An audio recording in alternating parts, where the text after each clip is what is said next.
All right, it's time to take a look at the male and female reproductive systems. We're going to have to do that if we're going to talk about human reproduction. And, well, I know that there's like an entire genre of comedy that revolves around some of the words that are on this slide, but it's also just human anatomy. These are our parts, at least some of our parts, and they are critical to the functioning of the reproductive system. So we're going to have to say things like bulbourethral gland and epididymis and scrotum. And I get it that people perhaps get a giggle a little bit. And, that's okay as long as you're not being rude and inappropriate or trying to make someone else feel uncomfortable or even worse. Yeah? So let's try to keep this mature and have a grown-up conversation about how the reproductive systems work. Okay, so I have highlighted with the red ovals the key terms, the key anatomical structures that you're going to need to know to understand male reproductive physiology. And the next slide has a lot of words on it. So I'm not going to talk because these are the functions of all the structures that are on the anatomy picture. And the functions are essential, but also it's essential to understand the connection between the structures and their functions. So you may need to do a little back and forth.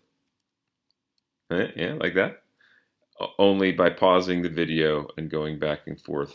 I'm not going to read off everything that I've typed up here for the functions. You guys can read it on your own. So pause the video, take a few minutes, and go back and forth with the structures and the functions to get a good idea for how these things work. Pause the video now.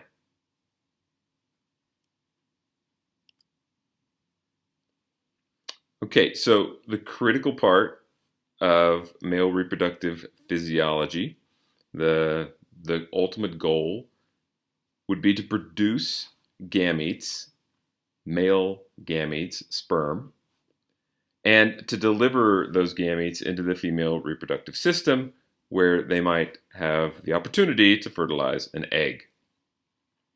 And the production of sperm takes place in the testes and specifically inside the network of little tiny tubules that exist in the testes.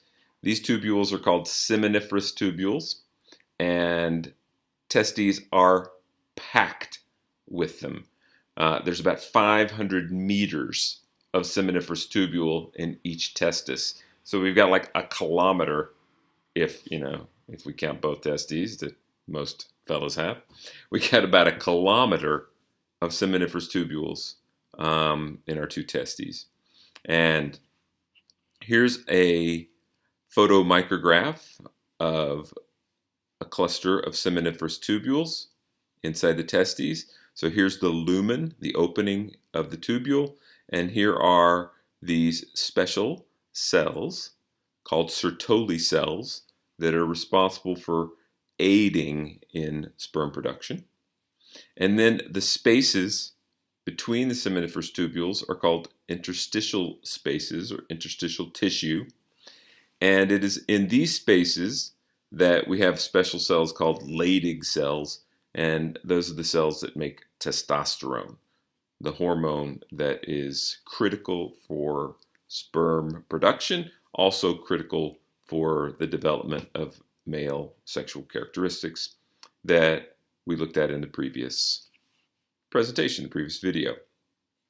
So what's going on in here is that we have normal human cells that will become sperm, and these cells to start with are called spermatogonia, and they have to go through this process of meiosis that we talked about in the first video, where pairs of chromosomes are separated, and we wind up with sperm cells that have only 23 chromosomes after meiosis.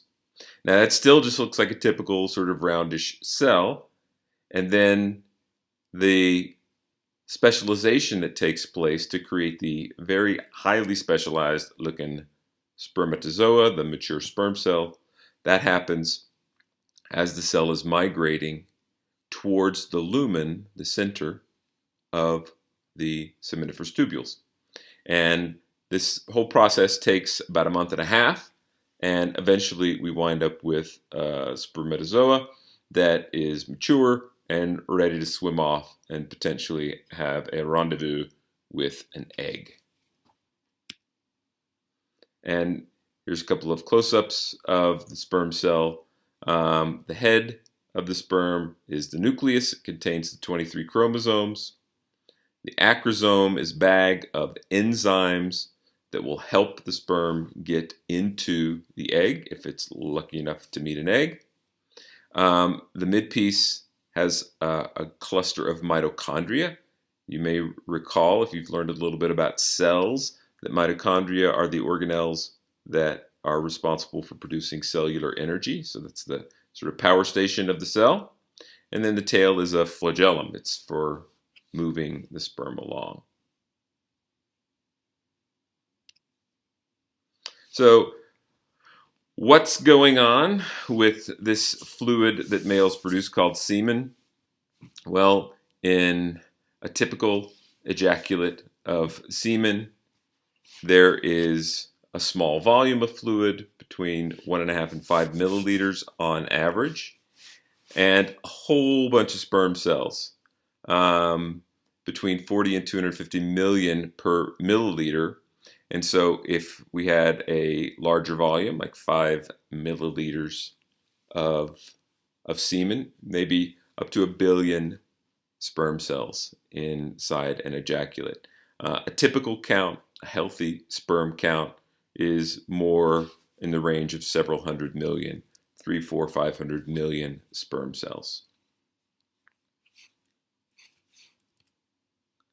And because we will talk later about contraception and birth control, there's not a lot of birth control options for men, but one of them that's worth mentioning is vasectomy.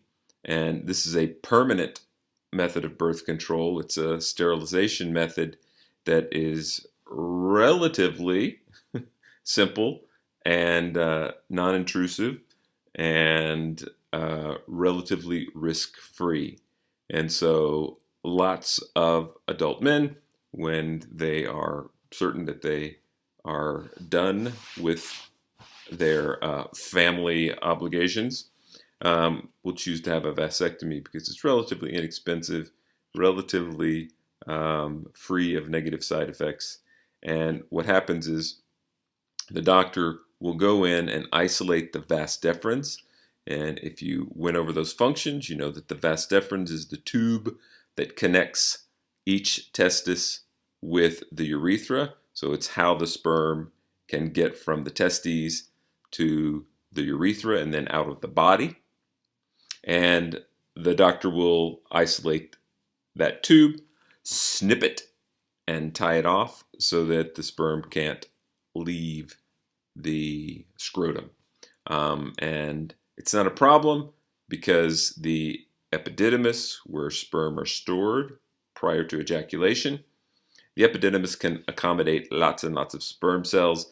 And this is a process that takes place naturally every day of a man's life, where unused sperm cells are just reabsorbed and recycled back into the body. And so that just happens continuously if a man has a vasectomy. Female reproductive anatomy. So the male reproductive physiology is straightforward and relatively simple. Make a bunch of sperm cells and provide a means to get those sperm cells into the female reproductive system so that you can have fertilization and potentially a pregnancy. Female reproductive anatomy is in many ways much more interesting and more complex because not only do we have to get through fertilization, the female reproductive system has to accommodate the pregnancy, which is a massively complex process. So again, I've highlighted the structures that are important: uterus, ovary, the uterine tube, and I've highlighted 2 of the layers of the uterus because we'll come back and talk about each one of these later. The endometrium is the inner lining of the uterus, and that's going to be important. That's where an embryo would implant if a woman becomes pregnant.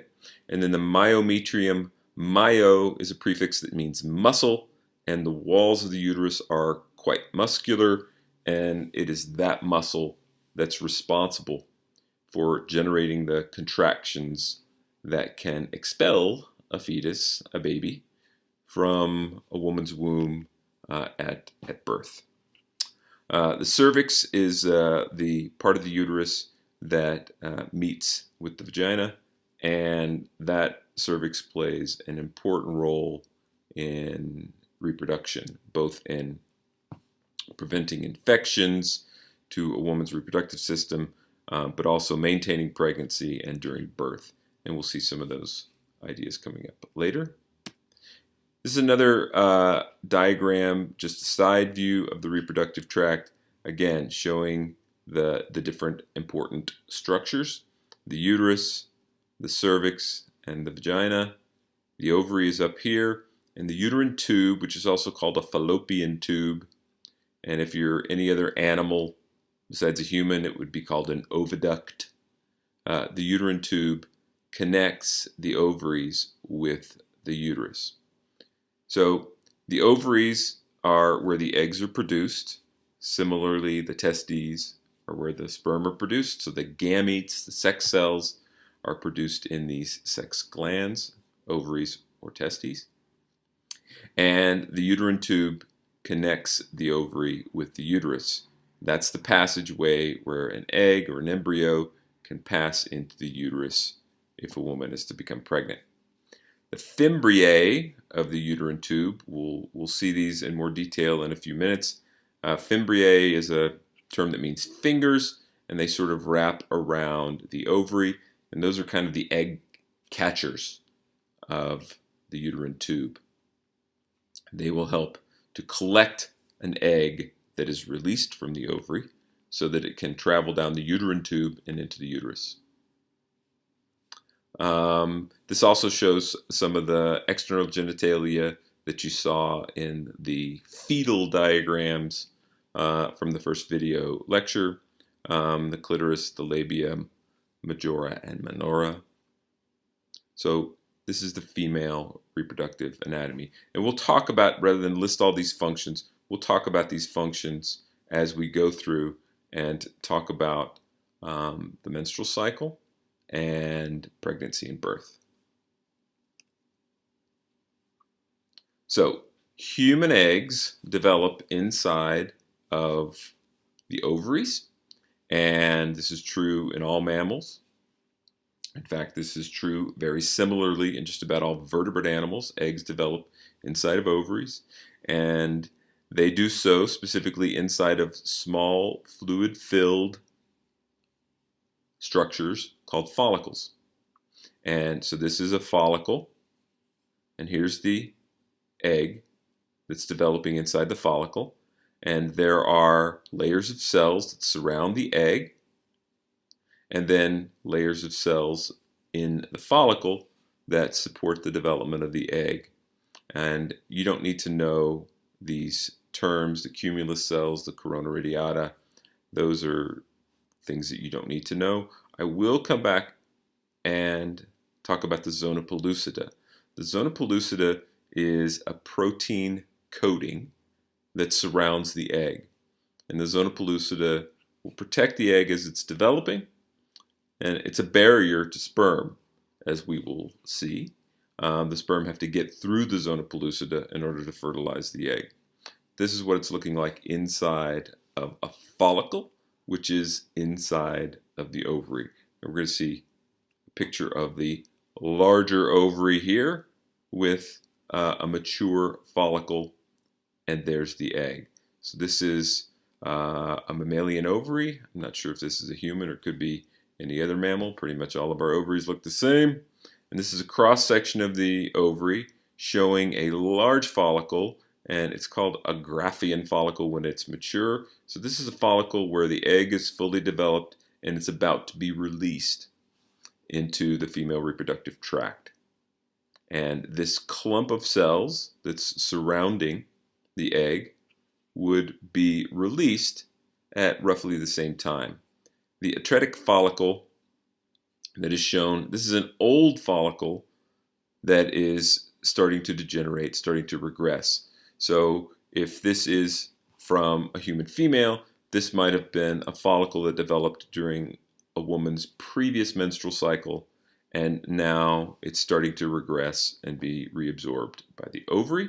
And this one looks like a mature one that's about ready to go. Primary follicles are all these little bitty guys that are around there, and they're really the same size as an egg, an immature egg, and they're waiting for their chance to develop.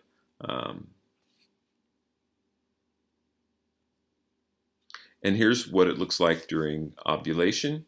So this is the surface of the ovary, and here is this little bulge here, which would be the follicle sort of sticking out on the surface of the ovary.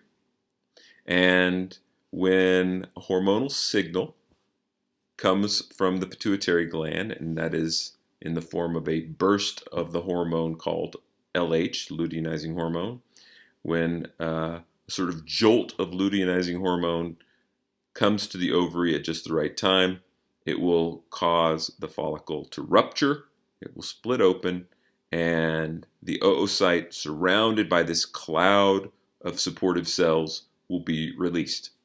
And then we talked about those fimbriae, the fingers of the uterine tube, the oviduct, the fallopian tube. There are too many names for things. That's going to collect the egg, and it has little tiny extensions of the cells all along here that create a very gentle current that draws the egg into the uterine tube. And if fertilization is going to take place, that is where it would take place, inside the uterine tube.